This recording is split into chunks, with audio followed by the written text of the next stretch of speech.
नमस्कार विद्यार्थी मित्रांनो, हे लेक्चर रेकॉर्ड झालेलं आहे, पण मी एक गोष्ट सांगायचं विसरलो की आजच्या लेक्चरमधली ही पूर्ण इन्फॉर्मेशन प्रांजली मॅमने तुम्हा सगळ्यांसाठी कलेक्ट केलेली आहे. पहाटे 3:30 वाजता त्यांनी मला मेल पाठवून ही सगळी इन्फॉर्मेशन दिली.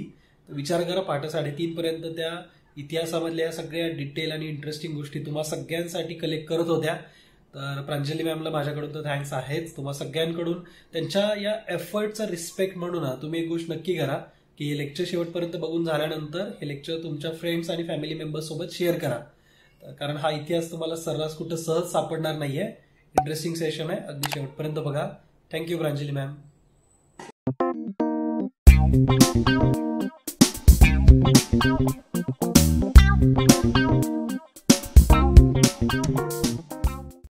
रवींद्रनाथ टागोर यांनी ज्यांना देशनायक या नावाने संबोधले ते व्यक्तिमत्व म्हणजे नेताजी सुभाषचंद्र बोस.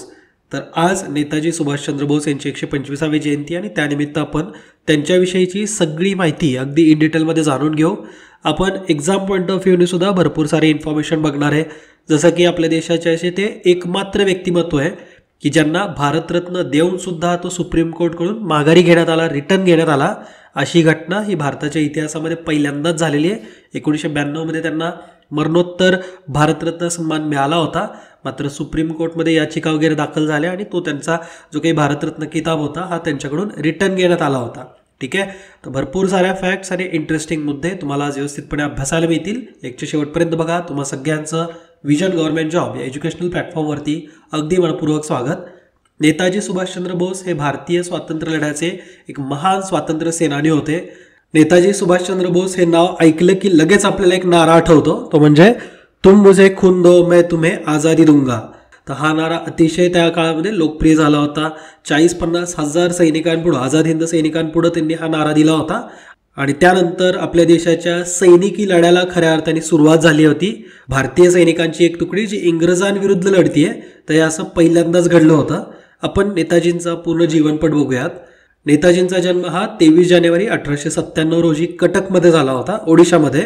आणि ते बंगाली कुटुंबामध्ये जन्मले होते. त्यांच्या आईचं नाव प्रभावती आणि वडिलांचं नाव होतं जानकीनाथ बोस.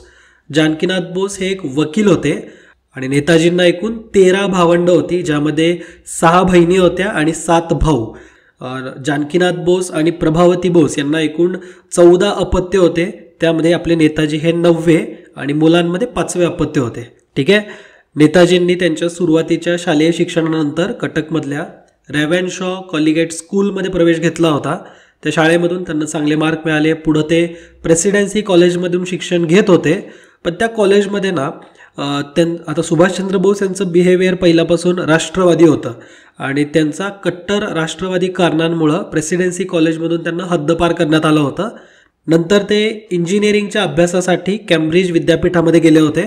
1919ला नेताजी सुभाषचंद्र बोस हे त्या काळामध्ये होणारी इंडियन सिव्हिल सर्व्हिसेसमध्ये 4थ्या क्रमांकावरती आले होते. म्हणजे त्या काळामध्ये जे ICS होतं, इंडियन सिव्हिल सर्व्हिसेस, मग सध्याचं तुम्ही त्याला IAS म्हणू शकता. तर त्या परीक्षेमध्ये ते उत्तीर्ण पण झाले. लंडनमध्ये त्यावेळेस परीक्षा व्हायच्या, तिथं गेले होते, एक्झाम दिली, पास झाले आणि 4था क्रमांक सुद्धा मिळवला होता. पण जसं की नेताजी सुभाषचंद्र बोस हे एक कट्टर राष्ट्रवादी होते आणि ते इंग्रजांसोबत काम करतील हे शक्यच नव्हतं. त्यामुळं ICS परीक्षा पास होऊन सुद्धा 4था क्रमांक मिळवून सुद्धा राजीनामा दिलाय. सुभाषचंद्र बोस यांच्यावरती नेहमीच विवेकानंदांच्या शिकवणुकीचा प्रभाव होता. त्यांनी त्यांना आध्यात्मिक गुरु मानलं होतं. तसंच त्या काळामध्ये अतिशय प्रचलित असे चित्तरंजन दास हे त्यांचे राजकीय गुरु होते. ठीक आहे, ज्यावेळेस सुभाषचंद्र बोस यांनी त्यांच्या ICSचा त्याग केला होता, त्यानंतर ते चित्तरंजन दास यांच्या स्वराज्य पक्षाने सुरू केलेल्या फॉरवर्ड या वृत्तपत्राचे संपादक बनले होते. चित्तरंजन दास आणि मोतीलाल नेहरू यांनी स्वराज्य पक्षाची स्थापना केली होती, हे तुम्हाला इतिहासामध्ये माहिती असेल. चित्तरंजन दास यांनी फॉरवर्ड हे वृत्तपत्र सुद्धा सुरू केलं होतं आणि त्या वृत्तपत्राचे संपादक म्हणून आपले नेताजी सुभाषचंद्र बोस काम करत होते. आणि त्यांनी त्यांच्या लेखणीतून इंग्रजांविरुद्ध प्रखर लेख लिहिले होते, समाजामध्ये जागृती करण्याचं काम केलं होतं. आणि हे फॉरवर्ड जे होतं ना, तर ते इंग्रजी वृत्तपत्र होतं. म्हणजे जे काही तिथे लिहिलं जायचं ते इंग्रजीमध्ये असायचं, त्यामुळे ते पुरेपूर इंग्रजांना समजत पण होतं. आणि फॉरवर्डमधून नेताजींनी जी ब्रिटिशांवरती टीका केली आहे ती ब्रिटिशांना सहन होणारी नव्हतीच. आणि म्हणून आपल्या नेताजी सुभाषचंद्र बोस यांना 6 महिन्याचा कारावास सुद्धा झाला होता. ठीक आहे. पुढे जाऊन नेताजी सुभाषचंद्र बोस हे चित्तरंजन दास यांच्यासोबत स्वराज्य पार्टीमध्ये काम करत होते आणि त्यानंतर तो जेलमध्ये जाण्या येण्याचा प्रवास सुरूच राहिला. नेताजींनी 1928 मध्ये कलकत्त्याच्या रस्त्यावरती सैनिकाच्या वर्दीत 2000 भारतीय युवकांसह परेड सुद्धा काढली होती. त्यावेळेस तुम्ही विचार करा, अगदी सैनिकी वेशामध्ये 2000 भारतीय युवक आहेत. 1928चा जमाना आहे आणि त्या काळामध्ये ब्रिटिश हे कुठल्याही भारतीयावरती कशाही प्रकारे अत्याचार अन्याय करू शकतात आणि त्या ब्रिटिशांना धक्का देण्यासाठी म्हणूनची ही परेड होती, ज्यामध्ये 2000 भारतीय युवक, फक्त युवक नव्हते तर ते युनिफॉर्ममध्ये सुद्धा होते. तर तुम्ही विचार करा ते दृश्य कसं असणार आहे. 1920 ते 1934 मध्ये जेवढ्या काही आपल्या देशामध्ये स्वातंत्र्याच्या चळवळी झाल्या त्यामध्ये आपल्या नेताजी सुभाषचंद्र बोस यांचा सहभाग असायचाच. राष्ट्रीय सभेमधली त्यांची जर वाटचाल बघितली तर 1923 मध्ये सुभाषचंद्र बोस यांनी अखिल भारतीय युवा काँग्रेसचे अध्यक्षस्थान भूषवलं. बंगाल राज्यासाठी काँग्रेसचे ते सचिव म्हणून निवडून आले होते. 1925 मध्ये क्रांतिकारक चळवळींशी संबंधित असल्या कारणाने मंडाळे तुरुंगामध्ये त्यांना पाठवण्यात आलं होतं. तिथं त्यांना TB झाला होता, क्षयरोग झाला होता आणि त्यामुळे त्यांना मग घरामध्ये नजरकैद सुद्धा ठेवलं होतं. 1930 मध्ये नेताजी कलकत्त्याचे महापौर बनले होते आणि ते ऑल इंडिया ट्रेड युनियन काँग्रेसचे अध्यक्ष म्हणून सुद्धा निवडले होते. ठीक आहे. तर असा त्यांचा काँग्रेसमधला राजकीय प्रवास आहे. पुढे जाऊन ते राष्ट्रीय सभेचे अध्यक्ष सुद्धा बनलेले आहेत. नेताजींनी नेहमीच अनक्वालिफाईड स्वराज्याचं समर्थन केलेलं आहे, म्हणजे संपूर्ण स्वराज्य. ठीक आहे.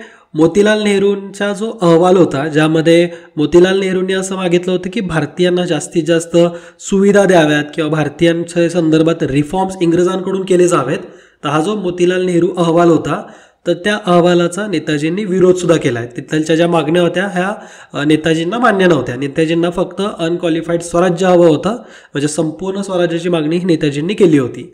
1930च्या काळामध्ये मिठाच्या सत्याग्रहात नेताजींनी सक्रिय सहभाग सुद्धा घेतला होता. 1931 मध्ये सविनय कायदेभंग आंदोलन ज्यावेळेस गांधीजींनी स्थगित केलं होतं, त्याचबरोबर गांधी ऐरविन करार जो झाला होता त्यामध्ये गांधीजींनी सही सुद्धा केली होती. तर या घटनेला आपल्या नेताजी सुभाषचंद्र बोस यांनी प्रखर विरोध दर्शवला होता. हा विरोध असा होता की त्यामुळं गांधीजी आणि सुभाषचंद्र बोस यांच्या वैचारिक जे मतभेद होते हे आणखीन वाढत गेले. दोघांचे वैचारिक मतभेद तर पहिल्यापासूनच होते, कारण सुभाषचंद्र बोस हे असे होते की स्वातंत्र्यासाठी लढायची जरी वेळ आली तरी आपण लढलो पाहिजे, आणि गांधीजी होते ते म्हणजे अहिंसक विचारांचे, म्हणजे लढाई करायची नाही, आपण स्वराज्य मागण्यांच्या माध्यमातून मांडायची. तर असं गांधीजींचं होतं. त्यामुळं दोघांमध्ये वैचारिक मतभेद होतेच. ठीक आहे. पुढे जाऊन 1934 मध्ये नेताजी सुभाषचंद्र बोस हे ऑस्ट्रियाला गेले होते आणि तिथं त्यांना लँग्वेजचा भरपूर प्रॉब्लेम येत होता, म्हणजे तिथं भाषेचा प्रॉब्लेम येत होता. आता सगळ्याच युरोपियन कंट्रीजमध्ये इंग्लिश फ्लुएंटली बोललं जातं असं अजिबात नाही आहे. काही काही असे रिजन आहेत की जिथं इंग्रजीच्या ऐवजी तिथलची लोकल भाषा प्रचलित आहे. तसंच या ऑस्ट्रियाच्या बाबतीमध्ये सुद्धा झालं होतं आणि त्यामुळे तिथं त्यांना एक भाषांतर करून देण्यासाठी किंवा एक ट्रान्सलेटर हवा होता. तर ते भाषांतर करण्यासाठी एमिली शेंकल या नेताजी सुभाषचंद्र बोस यांना भेटल्या आणि या दरम्यान या दोघांमध्ये ओळख झाली आणि पुढे जाऊन 1934 मध्ये दोघांचं लग्न पण झालं. ठीक आहे. आणि आय थिंक नंतर 1942 मध्ये त्यांना एक मुलगी झाली जिचं नाव अनिता असं ठेवलेलं आहे. ठीक आहे. तर एवढी माहिती तुम्हाला त्यांच्या लाईफबद्दलची थोडीफार असायलाच पाहिजे. काँग्रेसच्या अध्यक्षपदाबद्दल जर बघितलं तर 1938 आणि 1939 असं दोन्ही वर्षी ते राष्ट्रीय सभेचे अध्यक्ष होते. 1938ला हरिहरपूर इथलचं जे अधिवेशन होतं त्यामध्ये नेताजी सुभाषचंद्र बोस हे अध्यक्ष म्हणून निवडून गेले होते.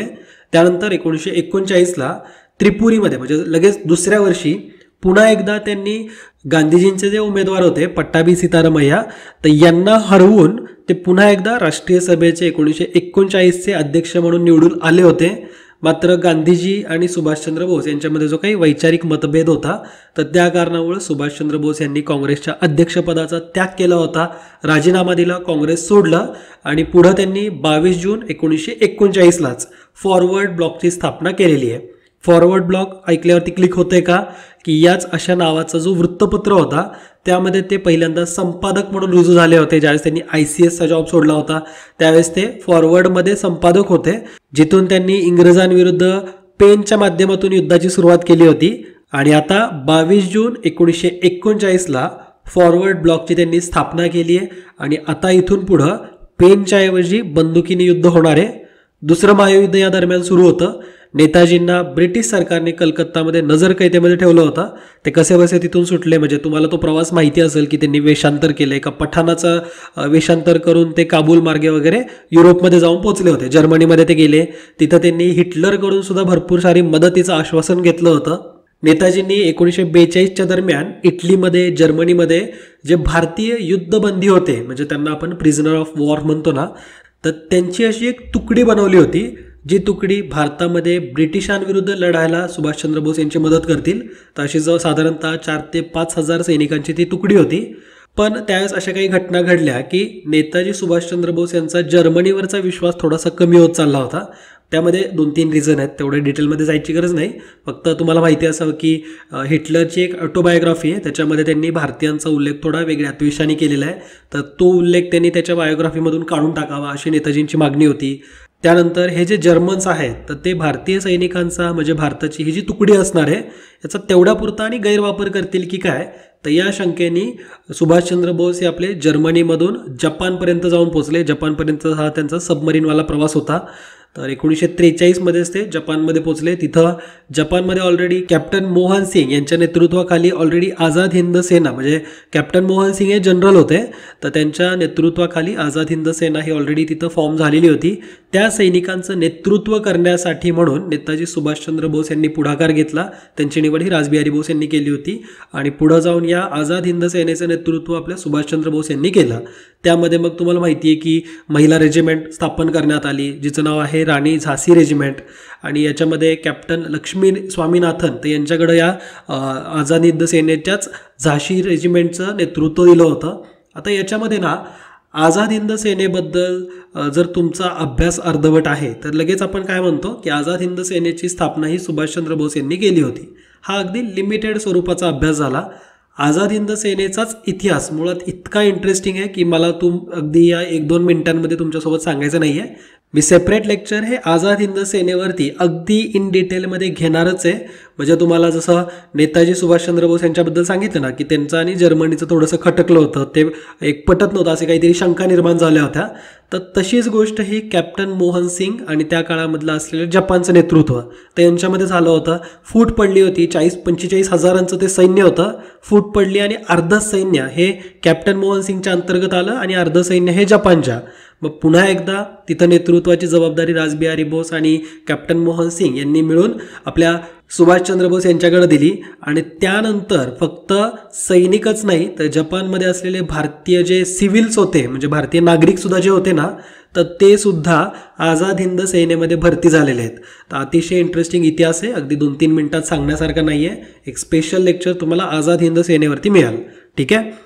त्यानंतर आझाद हिंद सेनेने 1944च्या फेबमध्ये ब्रिटिश सेनेवरती हल्ला केला होता. भारतातला काही प्रदेश या सैनिकांनी इंग्रज मुक्त सुद्धा केला होता. आता हे जे आझाद हिंद सेना होती ना, तर ती आझाद हिंद सरकारच्या अंतर्गत काम करत होती, जे आपल्या सुभाषचंद्र बोस यांनी फॉर्म केली होती. इंडियन नॅशनल आर्मी म्हणजेच आझाद हिंद सेना आहे आणि ती आझाद हिंद सरकारमध्ये काम करत असल्यामुळे तिला आझाद हिंद सेना म्हटलं जायचं. म्हणजे ही आपली इंडियन नॅशनल आर्मीचे जी पहिली अशी आर्मी होती ज्यामध्ये भारतीयांचा समावेश होता.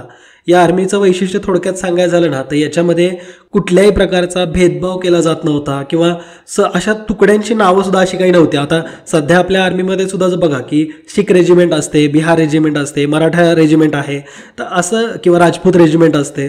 तर असं या आझाद हिंद सेनेमध्ये अजिबात नव्हतं. तिथं 4 अशा प्रमुख रेजिमेंट होत्या किंवा ब्रिगेड होत्या.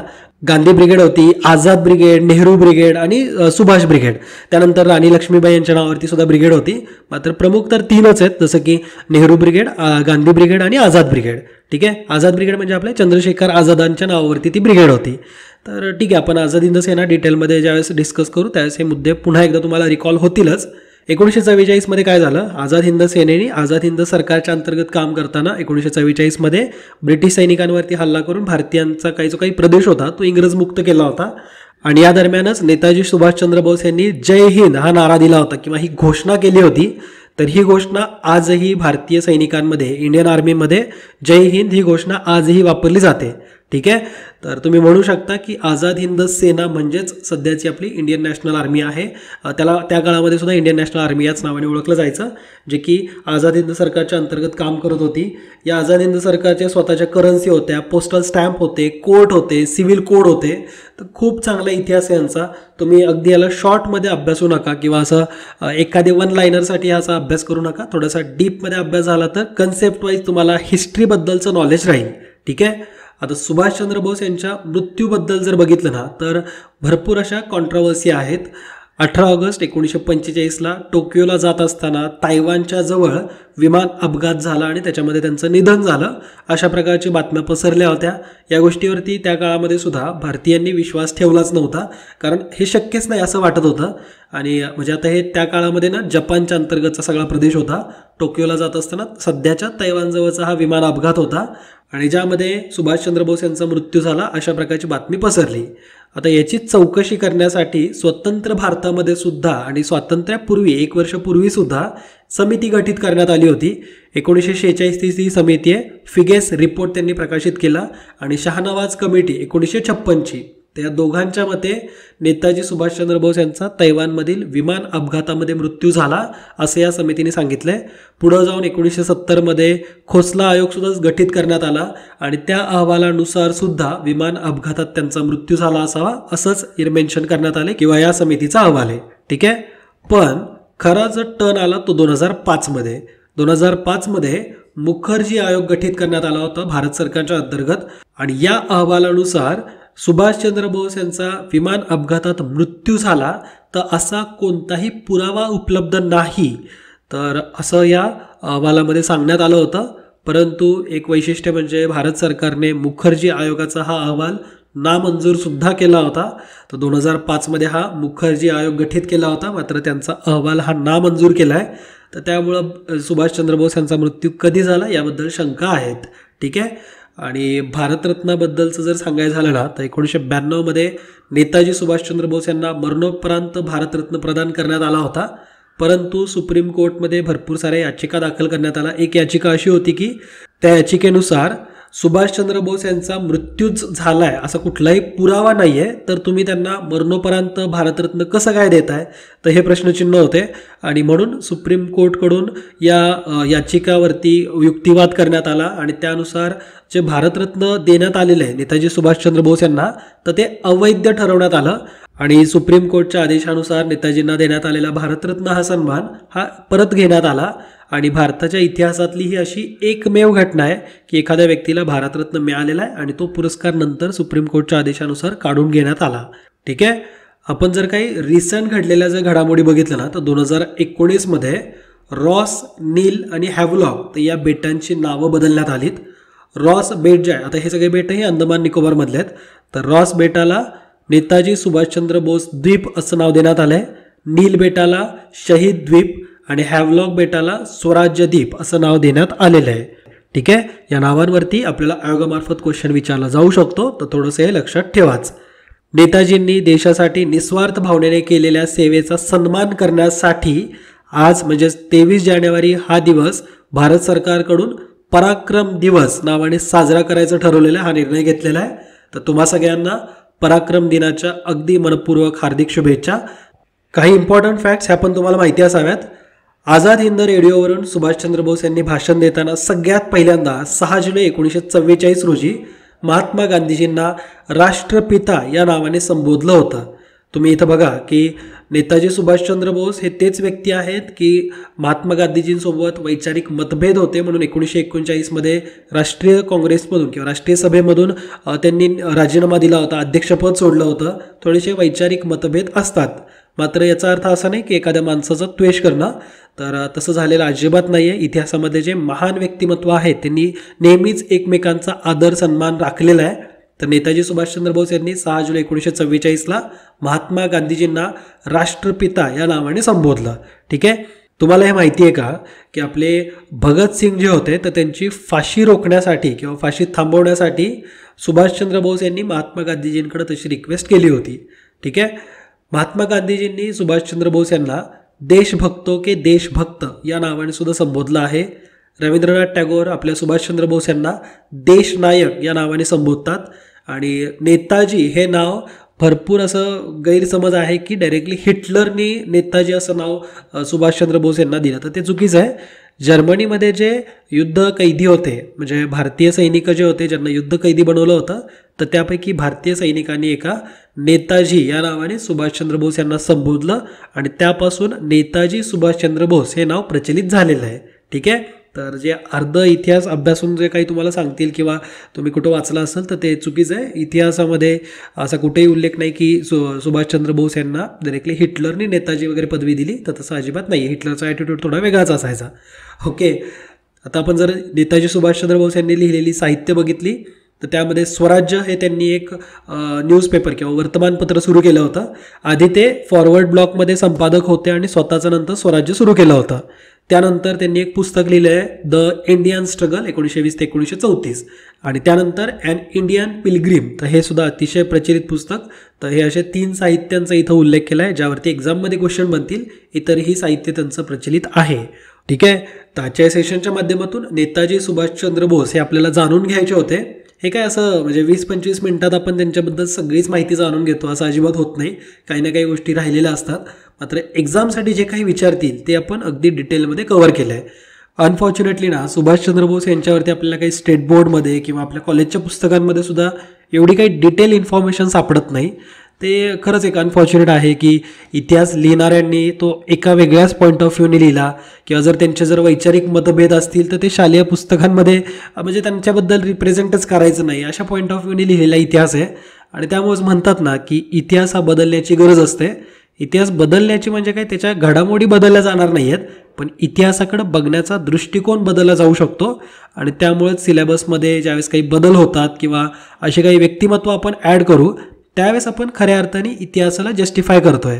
तर नेताजी सुभाषचंद्र बोस यांच्याविषयी त्यांनी एवढं आझाद हिंद सरकार स्थापन केलं होतं. त्या सरकारचे स्वतःचे करन्सी होत्या, स्वतःचे कोर्ट होते, स्वतःचे कोड्स होते, म्हणजे स्वतःचे कायदे होते.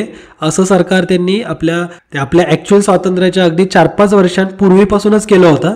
तर असा हा आपला थोडासा विचित्र इतिहास आहे जो आपल्याला स्टेट बोर्डमध्ये किंवा NCERTमध्ये पण नाही सापडत. तर आपण ठीक आहे अशाच पद्धतीने सध्या तरी इतिहासाला अभ्यासू. तुम्ही हे लेक्चर, हे सेशन इतर तुमच्या मित्रांसोबत, फॅमिलीसोबत सुद्धा शेअर करा, जेणेकरून त्यांनासुद्धा या इतिहासाची माहिती होईल. तर आज तुमची इथंच रजा घ्यायची. जाता जाता पुन्हा एकदा सांगतो, ज्या विद्यार्थ्यांना येणाऱ्या राज्यसेवा एक्झामसाठी संयुक्त गट ब साठी तयारी करायची आहे अशांसाठी विजय स्टडीवरती ॲडमिशन ओपन आहेत. जर तुम्ही इंटरेस्टेड असाल आणि अशीच क्वालिटी इन्फॉर्मेशन जर अभ्यासायची असेल तर त्या कोर्समध्ये ॲडमिशन घेऊ शकता. जय हिंद, जय महाराष्ट्र. धन्यवाद.